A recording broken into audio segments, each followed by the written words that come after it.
Hey guys! So welcome back to my vlog again. So this will be my second video of my tree planting of my coconut tree.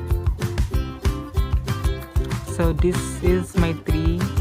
Muna akong gitanong last November. And now the progress of my tree is that katong mga old nga leaves niya is nalaya. So karon na ay ning tubo nga new leaves that are 2 leaves man ata siya.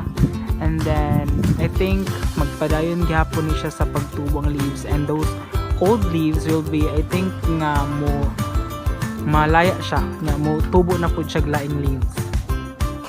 So after checking my tree, so nakita jud nato nga in progress jud akong tree no ani tubo ni siya how many inches. So last kana I measured that my tree is mga 20 inches. So I think karon mas tubo siya mga 3 to 4 inches. So karon magbugo ko sa akong tanong.